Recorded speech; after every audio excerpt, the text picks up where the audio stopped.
my love to the lady was 101%, but it came down to 50-something%. She's used the name of my club to get so many favors from men, which I didn't know. She was dating 7 men. 7? She was dating 7 men, and all of them, they are discussing sex.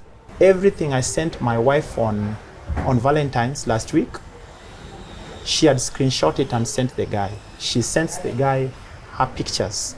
She takes very nice pictures and sends the guy all pictures. And all my communication, whenever I communicate, then look at this idiot. He's just sent me this Valentine.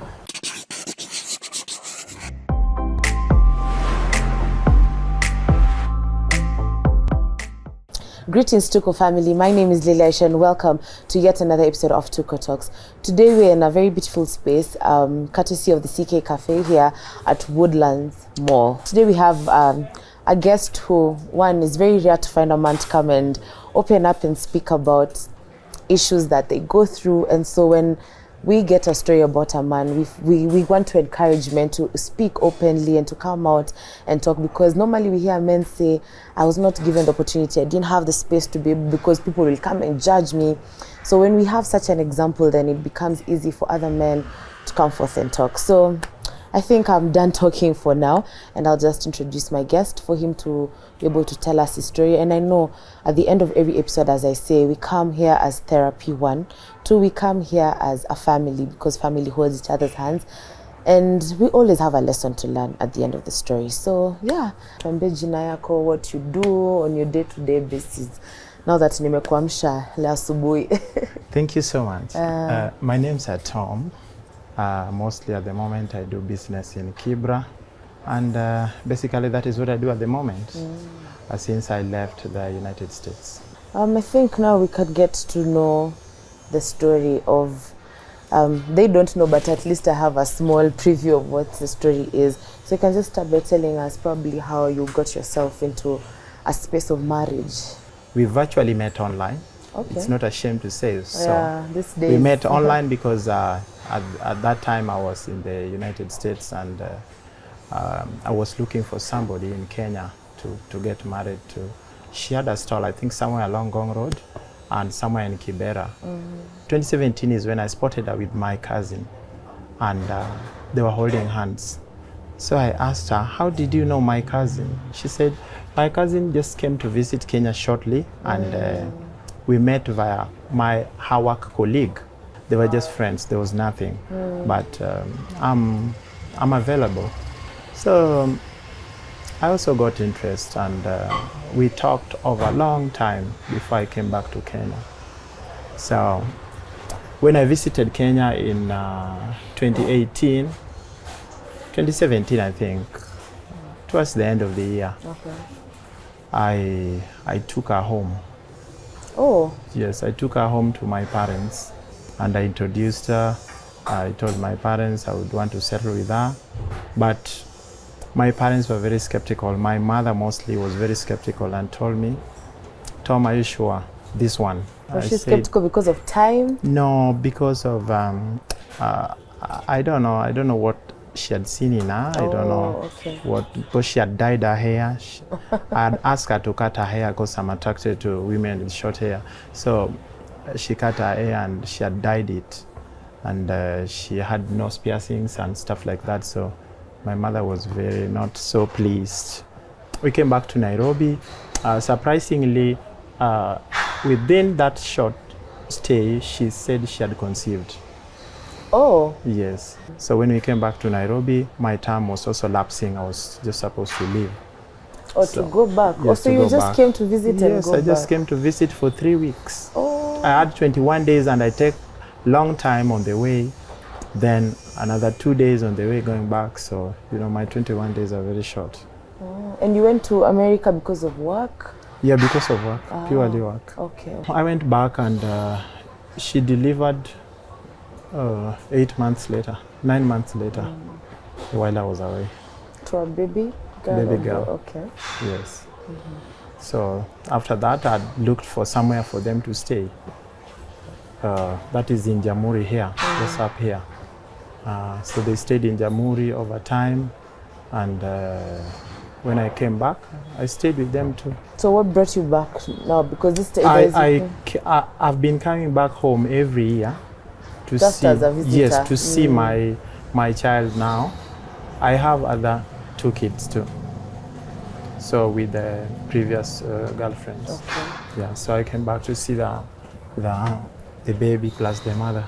And you came back with the mentality of coming to settle down. When I was coming back, I was coming back a very happy guy, and we had spoken with my wife that we were coming to set up businesses. Okay. So I decided to buy a van from Japan, and also bought my wife a small car that is Honda Fit.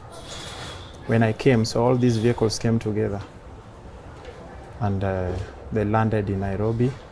Just 1 week after I'd arrived, I went and cleared them in Mombasa. So at what point in your life of marriage, I'm sure things were okay in the beginning before things became not okay. So maybe you can just, tell us a brief of how marriage was before everything blew up. When I was coming home, my wife had called me that my dad is retiring and he's going home. He's going back home. So where he stays, that is in Kibera slums. Where he stays, there are houses that are being sold. And these houses are going for 40,000 each. So if you'd want us to own these houses, it's okay, because we'll be getting a rent of 3,000 every month on every door. And the doors are like 9 doors. So I said, why don't you bargain so that we get them for 35 each? She said, okay, let me bargain. And I went and bargained with them, and they accepted 35. So I sent 35 times 9,000 to her to get these houses. So it took long. I wanted to see the houses, where the houses, and it was not coming.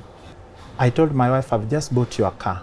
I want you now, because the houses are not there anymore, I want you now to use that money to clear your car. Yours, I'll clear mine.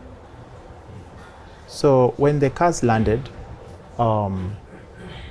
I was just about to leave for Mombasa, from Nairobi to Mombasa, and the money was not there. The money you gave to buy? Yes, the houses, yes, was not there. Okay. So apparently, and when I was, that week when I was to go to Mombasa, she was so stressed. She was not even happy like before.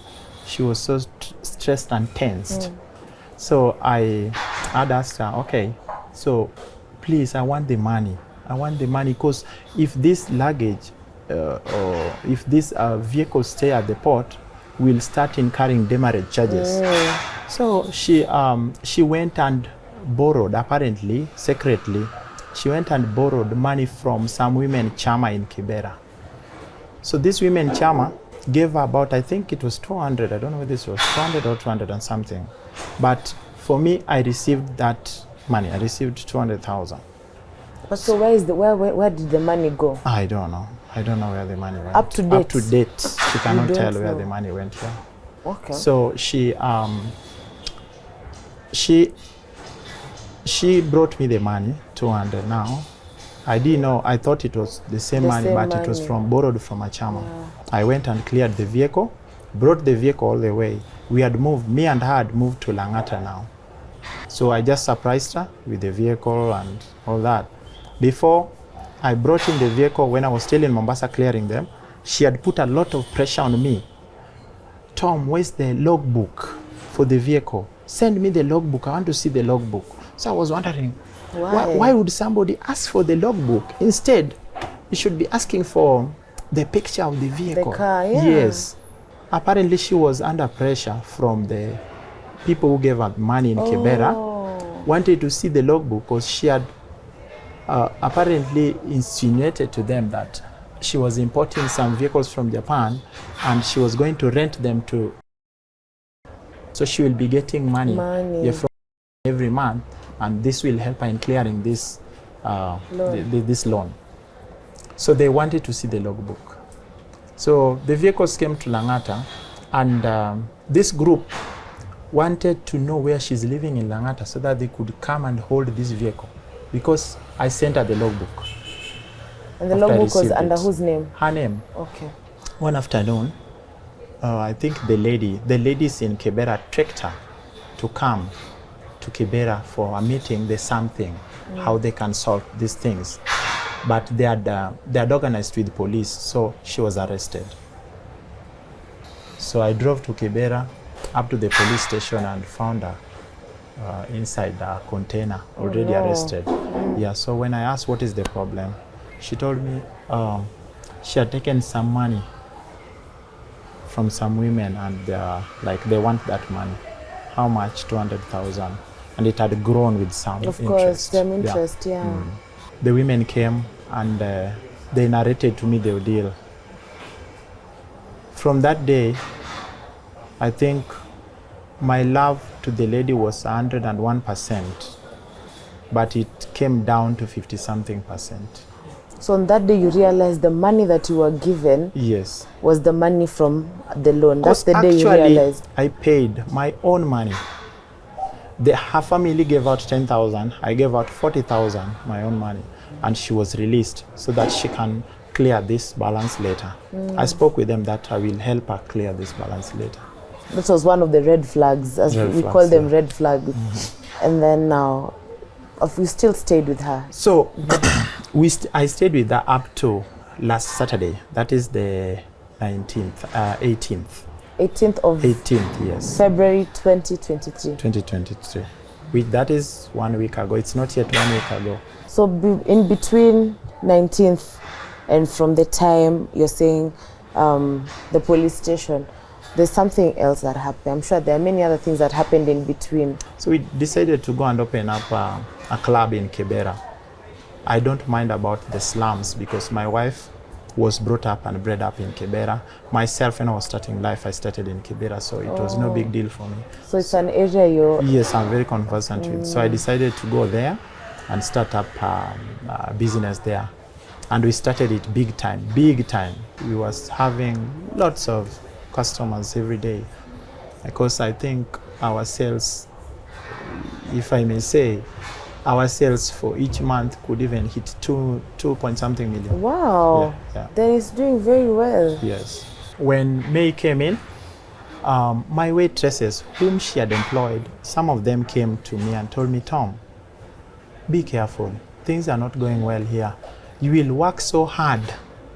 You will be making money so well. But at the end of the day, you're going to live here with nothing. So when I said, what is happening? Can you please tell me?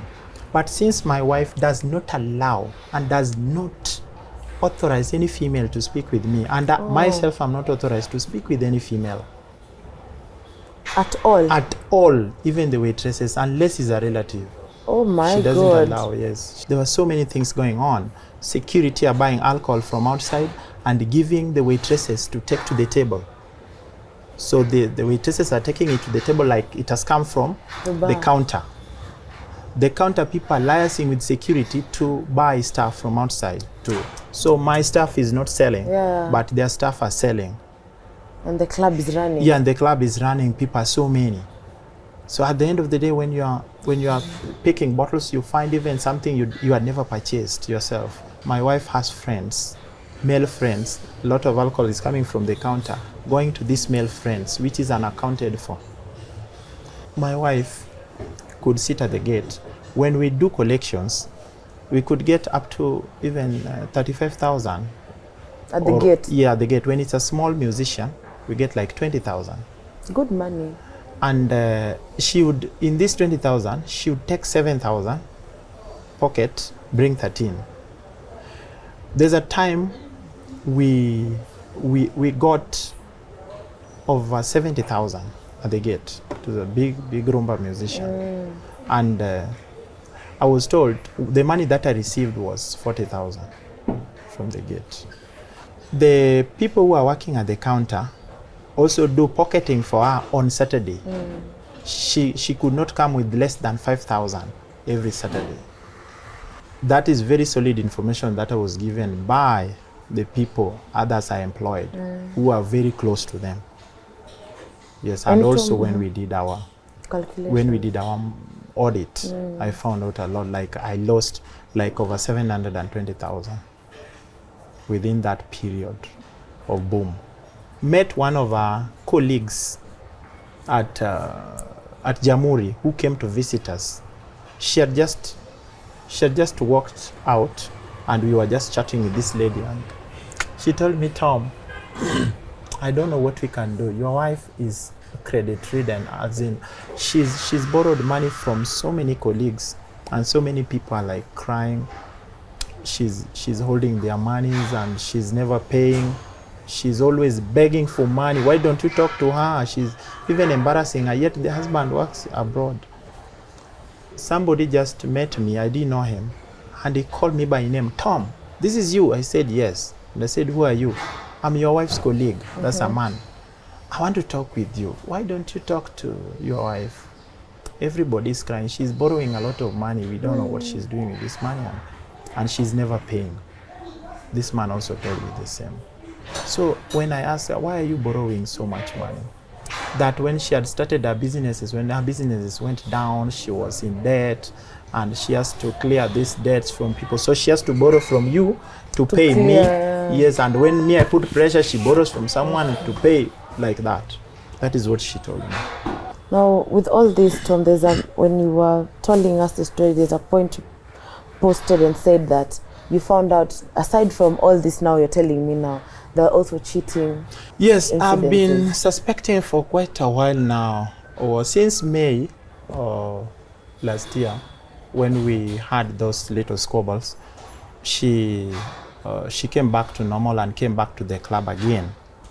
But when she came back to the club, apparently she had just come to hunt now, to hunt for those prospective customers who used to come, who were loaded with money. She was now hunting for them. She had intentionally just come to hunt for them. She started now, like, she's going out. She's not committed into our relationship. She decided now even to take her own. We sleep in one bed, but she has her own duvet. I have my own duvet. She sleeps separate. Yeah. Sometimes she sleeps in the chair because she chats throughout the night. Okay. When I go to see, well, what are you always doing at night? That because I'm watching reels, the TikToks. Social media, okay. She went to Toy and purchased these tumbo cuts, now with skirts. Crop tops. Yeah, crop tops. And I asked her that, why are you doing this? What is wrong with you? You are now dressing like waitresses, yet you are their boss. What is wrong with you? So she told me that my dress, my choice. There's nothing wrong with this dressing. What is wrong with it, Tom? You are used to old school. I said, okay, dress the way you like. One time I had to reprimand her to go back to the house and dress well. She went to the house but came back with the same clothes. So I decided to write her an email stating everything that I'm dissatisfied with. Everything she has been doing, including denying me freedom to speak to anybody, to my workers. If I speak to my waitresses, then I'm dating them. If I speak to any customer, then I'm dating that customer. The right for her to be coming home late, very late in the night. The way she speaks to me, and she insults me so bad, even in front of children and in front of people in the club. I work with his brothers. He can insult me and speak very mean words, very mean words, abusive words. But these guys are my brothers-in-law. Yeah. Yes, so she doesn't respect that. In my email, I told her everything I was dissatisfied with. And I called her mother and told her mother that your daughter, she has started dressing this way. And the mother told me, in that email, the mother told me that maybe she's dressing that way because your eyes are attracted to the waitresses. So she wants to draw your eyes back to her. I said, okay. Oh, so she should just dress that way. All right. I just let it go like that. She's used the name of my club to get so many favors from men, which I didn't know. Because she was acting as the manager. She used that favor as the owner of the club to get to speak to who is who now, and even get into certain issues that are not really ethical. So how did you know she was cheating? I found out she was cheating for the month of December, partly month of December and partly month of January last month. This year? This January. Because she was on a long long leave, work leave. And so she was free. She had just opened a shop. And this shop did so well in December. She had employed some guys. So sometimes she could also sit at the shop. While at the shop, she was constantly texting. About last week now, I'd launched up investigations with different people to help me track her down, where she's going to dance and who she's dancing with. So people had brought me back information. She's with this, including women. She's been spotted with this guy. She was spotted with this guy. She was spotted with this guy. So before I received now the hardcore evidence, I had approached her and asked her that, why are you going out with this guy, guy A? Why are you going out with this guy B? Why? She denied vehemently. She denied. She denied everything. At this time, I'm talking with her this way. She's texting these guys and calling them and telling them that word is out, somebody must be tracking us. Word is out, Tom already knows that I go with you out. Like, they went to dance at Nyayo Stadium. She had gone to dance at Nyayo Stadium with a guy, and this guy did not come. They were texting with this guy, discussing about the no-show thing, and this guy was also skeptical that I was fearing Tom must have followed us there or sent spies. So that's why I didn't come. But she was so disappointed that the guy didn't come. And all this information, you have evidence? All this information, I have this evidence. Person was with this. All this information, I have evidence. It's not hearsay? No hearsay. It was hearsay before I got this evidence. All this evidence was relayed to me on Saturday. This Saturday. It's not yet 1 week. She was like, I don't know how she was arranging, because she was dating 7 men. 7? She was dating 7 men. Sexually active. When I say 7 men, meaning I'm included, because I was with her. I've been with her. 7 is a lot, Tom. Yes, and all is active sexually, and all of them, they are discussing sex. One of my ardent customers, who was ardent customers, I didn't know had started dating with her. That is when she just came back to the club. I don't know when they started dating, but they've been planning even going out of Nairobi because they fear me. I might track them. You might see them, yeah. Yes, so they were planning that they be playing away. My wife had suggested that they be playing away matches out of Nairobi. Everything I sent my wife on Valentine's last week, she had screenshot it and sent the guy. She sends the guy her pictures. She takes very nice pictures and sends the guy all pictures. And all my communication, whenever I communicate, then look at this idiot. He's just sent me this Valentine stuff, you know. Everybody within the Kibera community knows my wife as a very strict, dedicated, a woman who walks with rosary in her neck, on her neck for 24 hours. And indeed, she's very strict, and those are the attributes that attracted me to her. She's very strict, and she doesn't like explicit stuff, profanity. She doesn't like that.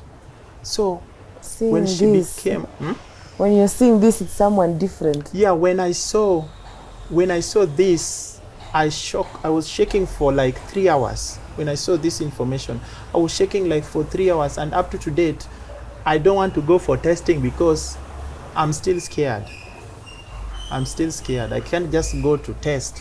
Because before, when I received this information, I was just still humble and calm with her. And I'd ask her if she would want us to go testing, and she said yes. So Tom, you found out all this information, which is a lot. Yes. It is heavy on you. Very. Very heavy on you, very recent, very fresh in your mind, in your heart. How did the breaking up, how did it be? I took my backpack and went and took all my clothes, my shoes, my washing rag, everything from the house. They were still sleeping. It was 7 in the morning. I found her still sleeping, and the kids woke up when they had me. So everybody woke up. But I left that morning. When she just opened the door, she was still sleepy. After picking the things and putting them in the bag, I asked her, do you know who Mr. Wanyama is? Who is Mr. Wanyama to you? Yeah, and she said, I've just woken up. So what is this you're asking me? I've just woken up. I don't know what you're talking about.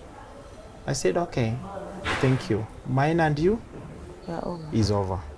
So since then, Do not go I've back. never gone there. So Tom, are you going to ever sit down, work things out with her? You know, I trusted my wife so much, and you know, she had been putting a lot of pressure on me so that I go and we do marriage. We take things, or I go see her parents and we sit down, sort out our issues before the parents. But based on what I saw, those things have really broken me, because, you know, if I'd not seen this, actually we would have sorted out stuff. Yeah. But because of what I've seen, the stuff she was hiding is like, she was married to seven men. As I stand right now, let me just suffer single, if that is what fate is. Yeah, but after seeing this, I called my mother and asked my mother, Mama, how did you see? Because How she did you saw see it from this? the How did you beginning. see this from the beginning? And you warned me. And I was so stunned with my mother, because I told her that I don't want interference. You've known I've stayed over there for long. I don't have children, and I've just found somebody. I don't want anybody going to bring in issues so that this woman can leave me, because I want children and I want a wife. Yes, I have 2 children, but you know, I want children in marriage. In a family, Yes, yeah. I want children in marriage. And she said, well, it's your life, but we are not seeing a woman here. In this, we are seeing a business person. Oh, Tom. I think, I mean, I've had stories of cheating, but this one I think beats every other story we have sat and discussed about. For me, even listening to it sounds like a movie. Things that you're watching and you're saying, oh, you know, 7 is a lot of men. And the fact that it's not 7 out of hearsay, you actually have a lot of evidence. The way you're speaking, knowing details, where this person lives, at what time did this person do this with her. So for me, that's a lot on you, and I can only but sympathize with you and tell you I'm sorry, because love, the heart aches a lot. People, I don't know if people understand, but the pain of a heartbreak is physical pain. True. It's very physical. True. So I know now you are sitting here and you seem strong, but I know it's not easy for you. No, I'm not that strong. You're not that strong. I'm not that strong. She's even at the moment mobilizing that I'm talking ill about her name with lies. She's even mobilizing some youth to attack me and attack my club in Kibera. Somebody was sent to me yesterday who told me that they've been asked by her to launch attack on me because I'm defaming her online. And since the people she sent are people who had come and seen the evidences that I'm holding, they're just laughing and asking her that, and truly, did you sleep with this guy whom they know very well? She says no. That's just hearsay. Yes, she's still denying. Oh, Tom, I'm sorry. I'm sorry for what you're going through, and I hope it doesn't get to that point where we'll be sitting down and saying something happened to Tom. We really hope that doesn't happen. But are you planning to take any security measures for yourself? I have to take in security measures for myself because when my wife was moving last month, when she was moving into the small house, it was just good. We had agreed she was going to move because it was a discussion between us, the two of us, that she moves, and I also move this young girl to a different place because they don't get along. But then that evening, the evening of moving, she just came out violent. She was pushing everybody out of the way. Move! As she was moving things outside. Move! Including me, she was pushing me. And my daughter came in between, and they started, the altercation became so loud.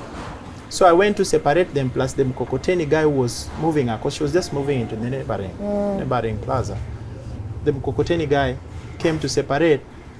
Then after the following day, we hear that she had gone to police to record statement that she was assaulted by me. Before she did all this, I'm told she had gone and taken nail to scratch toe in her neck here with a nail, and her hands here and here, and a mark here in her hand.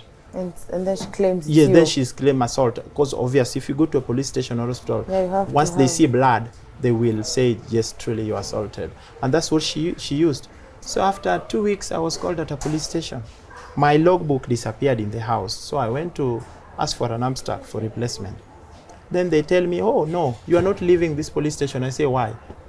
Because you were in Mabusu. Nimesema, why? At Jamhuri police station. What have I done? You had assaulted a woman. Which woman? Your wife. I'm unaware. I don't know. I don't know when I assaulted any woman. I don't know. That you had assaulted your wife when she was moving her things. She came to pick her things after your separation with her. You had assaulted her. So we called her from the station where she was working, and I called my cousin, this guy who just came here, and they came all the way to Jamhuri police station. So we discussed with the police, and she withdrew this. Oh. Yes, she withdrew this. Then after withdrawal, we just walked home with her up to this Saturday. So now we broke. Are you still going to take a test?